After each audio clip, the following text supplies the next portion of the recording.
Looks like right now this is turning out to be a pretty good night for the Liberals. We are not quite sure how good a night this is, but at least it looks, the projections are showing that Mark Carney has been reelected as Prime Minister with his Liberal Party, and so he'll be staying in office. When you take a look at what the Conservatives have managed to run up here, otherwise, this would be a very good night for them. If you take a look at their vote share, it would be a strong night for the Conservatives in any other circumstances. But the thing is that the Liberals have simply outrun them by a fair bit tonight, and as a result, the Prime Minister we all thought we were going to have 4 months ago, which was Pierre Poilievre, looks like it's not to be tonight. Who's voting for change for Canada? Who's voting for homes and food you can actually afford for a change? Yeah, so what we've got here is a two-party race, and in Canadian politics, usually the vote is a little bit more split than it is tonight. You've got some regional parties, like in the Bloc Québécois, which advocates for Quebec independence in Quebec, and you've got the New Democratic Party, which is to the left of the Liberals, and has got a fair amount of support, but is never really expected to take over national office. Those two parties have had very bad nights. And it looks like, certainly with the case of both the NDP and the Bloc Québécois, those votes are going to the Liberals. And that means that even though the Conservatives have otherwise done a good job growing their base and have had a very strong night in any other circumstances, the fact that those two smaller parties have really bolted to the Liberals has made quite a bit of difference, I think.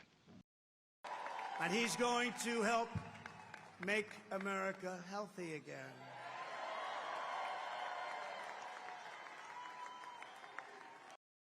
I think this definitely gives credence to the story that the Trump factor was a major factor in this election. I mean, there were really two things that were driving this result tonight. The first was that Justin Trudeau left, and as a result, you have somebody different in the form of Mark Carney at the head of the Liberal Party. I think it would be difficult to say that the Liberals would be having as good a night tonight if Justin Trudeau had not left. But really, the Trump intervention in the last couple of weeks has really changed the story quite a bit, and this became really a referendum as much about who's the best person to manage the relationship with the United States against what otherwise was looking to be an election that was really going to be fought on bread and butter issues around affordability, housing, carbon taxes, this kind of thing. And it looks like Mark Carney has simply done a better job of suggesting that he's the best leader to manage the Canada-U.S. relationship. We will fight. We will fight Trump's counter tariffs. In fact, we are already. We're fighting them with our own counter tariffs that cause maximum damage in the United States with minimum impact here in Canada. Yeah, if Mark Carney secures a majority government, his life is going to be a lot easier for the next 4 years, because that means that he has an absolute majority in Parliament, and that means he can implement his agenda without fear of being blocked by the opposition. And that's definitely the result that he would be hoping for. If it's a minority government, he'll still be the prime minister and he'll still be heading the government, but that means that the opposition parties, if they wish, can gang up and vote a vote of non-confidence in the government and trigger another election. And in that scenario, it would mean that the Liberal government would be quite a bit weaker than it otherwise would be, and they would have to negotiate with the other parties to get things passed. So it's very much in the Liberal interest to try to get a majority government tonight. Like a lot of world leaders, he's dealing with Donald Trump's upending of the world trade relationship, and that falls in particularly hard on Canada and Mexico as well, of course, through the Canada-United States-Mexico Free Trade Agreement. So Trump has, of course, threatened all kinds of tariffs, and he's implemented some, pulled back on others. But managing that is going to be top of mind for a lot of people in Canada, because it's a real threat to the Canadian economy if significant trade barriers are put up. The trade agreement was up for renegotiation in 2026 anyway, so I think that this was always going to be something that the next government, whoever it was going to have to deal with. Of course, there's going to be other issues that they're going to have to deal with as well. There's certainly vis-a-vis the United States. There's been pressure on Canada to increase its defense spending to the 2% target under NATO, and so that's going to be something. that he's going to have to think about.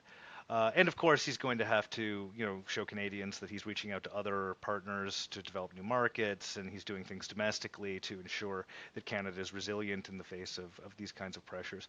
And of course, those regular bread and butter issues are still there. The things that were originally everybody thought we were going to fight the election on housing affordability, inflation, and those sorts of issues too. So he's going to have a full plate when he takes office. Yeah, I don't think there's any real sort of dispute around that. I think there's really no doubt that Trump was a very big part of this election after he, threatened the Canadian economy with the tariffs and then threatened Canadian sovereignty with the sort of annexation stuff on social media. Without that, I think it's very difficult to see the Liberals doing as well as they seem to be doing. And so, yes, to a degree, I think he does have Donald Trump kind of indirectly to sort of thank for this.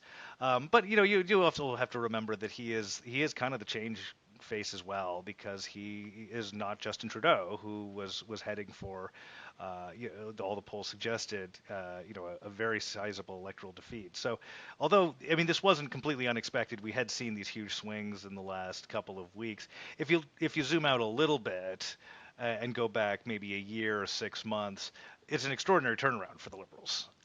It's just huge. Nobody thought that was going to happen. But really the combination there of Trudeau deciding to go and then the intervention of Donald Trump really, I think, was the recipe for Mark Carney's success.